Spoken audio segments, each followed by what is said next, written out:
नमस्कार दोस्तों, आपका एक बार फिर से स्वागत है आपके अपने YouTube channel Sangeeta Indian culture में।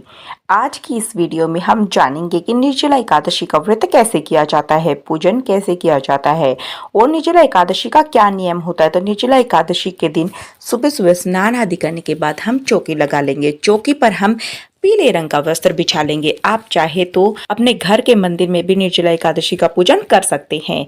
अगर घर के मंदिर में पूजन कर रहे हैं तो वहां पर भी आप पीले रंग का आसन बिछा ले। उसके बाद थोड़े से फूलों का आसन देकर आप भगवान विष्णु की फोटो या मूर्ति, जो भी आपके पास जो स्वरूप है, उसे आप विराजमान कर लेंगे। अगर आप घर के मंदिर में ही पूजा कर रहे हैं तो वहां पर गणेश जी भी विराजमान है, लेकिन अगर आप दूसरी जगह चौकी लगाकर पूजा कर रहे हैं तो आप वहां पर गणेश जी को जरूर विराजमान कर लेंगे। इसके बाद निर्जला एकादशी के दिन मटके का दान बहुत ही ज्यादा शुभ होता है, यानी कोरा घड़ा दान किया जाता है। तो एक कोरा घड़ा जरूर ले लेंगे, उसके हम कंठ तक जल से भर लेंगे, शुद्ध जल से हम घड़े को भर लेंगे। तो जो घड़ा है उसकी पूजा हम साथ में ही करेंगे और घड़े के ऊपर जो भी चीजें हम चढ़ाएंगे वो सभी हमें दान करनी होती हैं। तो घड़े के साथ हमें कुछ और चीजें भी दान करनी होती हैं जो आपको आगे वीडियो में दिख जाएगी। तो एक घड़ा आप जरूर ले लें। अब हम पूजा शुरू करते हैं। तो सबसे पहले हम एक घी का दीपक जला लेंगे। उसके बाद हम जल के छींटे लगाकर सभी को भाव स्वरूप स्नान करा देंगे। तो यहाँ पर चौकी पर हमें जल के छींटे जरूर लगाने हैं। फिर हम सबसे पहले गणेश जी का पूजन करेंगे। स्नान हमने करा दिया है, वस्त्र स्वरूप कलावा समर्पित कर देंगे, जनेऊ समर्पित कर देंगे। जनेऊ ना हो तो सिर्फ कलावा भी समर्पित कर सकते हैं। उसके बाद हम चंदन से रोली से तिलक करेंगे, फूल समर्पित कर देंगे। तो यहाँ पर हमने गणेश जी का पूजन कर लिया है। गणेश जी का पूजन करने के बाद में भगवान विष्णु को वस्त्र स्वरूप कलावा समर्पित कर देंगे, तिलक समर्पित करेंगे, जनेऊ समर्पित कर देंगे और मूर्ति में विराजमान सभी देवी देवताओं को हम तिलक कर देंगे। चंदन से हमें तिलक करना है। और देखिए, निर्जला एकादशी को सबसे बड़ी एकादशी माना जाता है। शास्त्रों के अनुसार अगर आप निर्जला एकादशी के दिन निर्जला व्रत करते हैं तो आपको साल भर में सबसे ज्यादा फल इस एकादशी का प्राप्त होता है। तो उसके बाद अगर आप व्रत कर रहे हैं तो भी बहुत अच्छी बात है। हमें घड़े का भी पूजन करना है। तो घड़े को हमने चंदन का तिलक कर दिया है। चंदन रोली से हम तिलक करेंगे। आप चाहे तो स्वास्तिक भी बना सकते हैं। घड़े के कंठ को कभी भी सूना नहीं छोड़ा जाता, तो घड़े के कंठ पर हम मौली बांध देंगे। फिर हम फूल समर्पित कर देंगे। तो जो भी फूल आपके पास है आप वह समर्पित कर सकते हैं। देखिए, निर्जला एकादशी के दिन मीठे जल का दान किया जाता है। तो घड़े में चीनी आपको जरूर डालनी है, लेकिन आप चीनी की मात्रा बहुत कम रखें क्योंकि घड़ा खराब हो जाता है। इसलिए हम एक कटोरी चीनी घड़े के ऊपर रख देंगे। पहले से ही चीनी हम गणेश जी को और भगवान विष्णु को समर्पित करेंगे। उसके बाद ये चीनी की कटोरी हम घड़े के ऊपर रख देंगे। फिर हम गणेश जी को, भगवान विष्णु को भोग समर्पित करेंगे। एकादशी में दूध से बनी मिठाई या फिर फलों का भोग लगाया जाता है, अन्न का भोग नहीं लगाया जाता है। तो यहाँ पर हमने फल समर्पित कर दिए हैं। साथ ही हम घड़े पर भी फल जरूर रखेंगे। तो आम, खरबूजा, कोई भी जो ऋतु फल आपके पास है वो आप घड़े पर रख दें। इसके साथ ही गर्मियों का समय है तो हाथ का जो बांस का जो पंखा होता है उसका भी बहुत ही ज्यादा शुभ माना जाता है दान करना।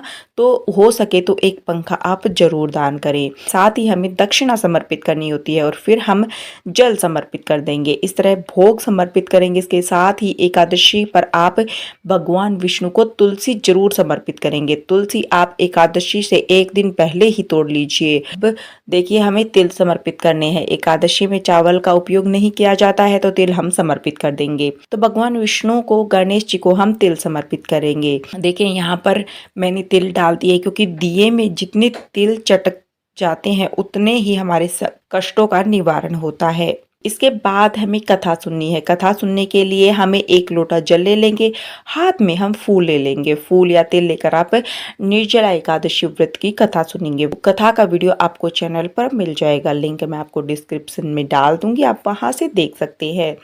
आपके पास एकादशी व्रत की कथा की पुस्तक है तो आप वह भी पढ़ सकते हैं या फिर सुन भी सकते हैं।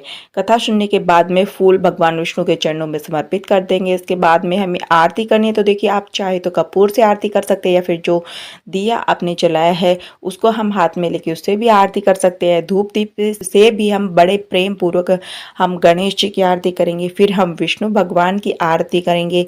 आरती करने के बाद हाथ जोड़कर पूजा में रही कमियों के लिए हम समायाचना करेंगे और अपनी मनोकामनाओं को पूर्ण करने के लिए भगवान से प्रार्थना करेंगे। इस तरह से निर्जला एकादशी की पूजा संपन्न हो जाती है। सुबह के समय हमें यह पूजा करनी होती है। उसके बाद में जो जल का लोटा है उसमें से थोड़ा सा जल हम ले लेंगे और जो चौकी है, जो पूजा हमने की है, फिर उसके ऊपर से हम वार देते हैं तो हमारी पूजा पूर्ण हो जाएगी। पूजा करने के बाद में जो जल का लोटा है यह हम सूर्य देवता को अर्घ दे देंगे और जो भी हमने घड़ा लिया है, घड़े के साथ में जो दक्षिणा है और जो घड़े पर जो सामान चढ़ाया है, साथ में जो पंखा हमने लिया है, वह सभी चीज़ें हमें दान दे देंगे। आप किसी भी पंडित को दान कर सकते हैं या किसी गरीब को दान कर सकते हैं। ये चीज़ें आपको दान करनी होती है। तो घड़ा, चीनी, पंखा, फल और दक्षिणा, ये सभी चीज़ें आप किसी गरीब को दान जरूर दें। आप चाहे तो मंदिर में भी यह चीज़ें रख सकते हैं। पूजा के तुरंत बाद इन चीज़ों का दान कर दें। बाकी चौकी यहीं पर लगी रहेगी। शाम को भी हम इस चौकी पर दीपक जलाएंगे और शाम को भी आरती करनी होती है। चौकी पर जो हमने भोग प्रसाद चढ़ाया है वह घर के सभी सदस्यों को आप वितरण कर दे, सभी को बांट दे। लेकिन मटके के ऊपर जो फल और चीनी, दक्षिणा, जो पंखा वगैरह जो आपने रखा था वो मटके के साथ ही हम दान कर देंगे। तो इस तरह से हमें सुबह पूजा करनी है। और देखिए निर्जला एकादशी का व्रत कैसे किया जाता है। जब भी हम एकादशी का व्रत करते हैं तो एकादशी के व्रत में अन्न का सेवन बिल्कुल नहीं किया जाता, सिर्फ फलाहार खाया जाता है। लेकिन निर्जला एकादशी का जब हम व्रत करते तो हम जल का सेवन भी बिल्कुल नहीं करते, बिल्कुल निर्जल व्रत करते हैं। पूरे दिन में कुछ भी नहीं खाते पीते हैं। तो अगर आप निर्जला एकादशी का निर्जल व्रत कर रहे हैं तो अति उत्तम, क्योंकि निर्जला एकादशी का निर्जल व्रत करने से पूरे साल की एकादशी जितना फल प्राप्त होता है। लेकिन अगर आप बीमार हैं और अगर आप प्रेग्नेंट है तो आप अपने हेल्थ के साथ कोई इश्यू ना ले, आप निर्जला ना रहे, आप जल पीकर भी इस एकादशी को पूर्ण कर सकते हैं। क्योंकि अगर आप किसी कारण से पूरा दिन निर्जला नहीं रह सकते तो सुबह पूजा करके घड़े और जल का दान करने के बाद में आप जल को ग्रहण कर ले। देखिए भगवान ये कभी नहीं चाहते कि आप खुद कष्ट में रहें। अगर आप पूरी तरह से स्वस्थ हैं तभी आप निर्जल व्रत करें। लेकिन अगर आप पूरी तरह से स्वस्थ नहीं हैं तो आप निर्जला व्रत ना करें। तो पूजा तक आप निर्जल व्रत करें। घड़ा दान करने के बाद में आप जल ग्रहण करें। किसी गरीब को, पंडित को, अपने से बड़े को, किसी को भी जल पिलाए, उसके बाद में खुद जल ग्रहण करें। अगर आप पूरी तरह से स्वस्थ हैं, आप में सामर्थ्य है तो आप पूरा दिन निर्जला व्रत कर सकते हैं। यह काफ़ी अति उत्तम माना जाता है। तो आप पूजा करके जल का दान करें, उसके बाद में आप खुद जल ग्रहण करें। तो इस तरह से निर्जला एकादशी का व्रत किया जाता है। अगले दिन द्वादशी के दिन व्रत का पारण किया जाता है। तो देखिए इस वर्ष यानी कि 2025 में 7 जून को निर्जला एकादशी का व्रत का पारण किया जाएगा। इस वर्ष यानी 2025 में 6 जून को निर्जला एकादशी व्रत का पारण किया जाएगा तथा 7 जून को सुबह इस व्रत को पूर्ण किया जाएगा। यह थी निर्जला एकादशी की संपूर्ण जानकारी।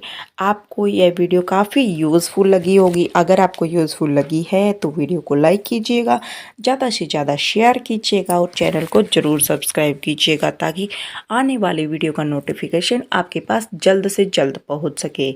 तो दोस्तों मिलते हैं एक और नई वीडियो के साथ, तब तक के लिए नमस्कार दोस्तों।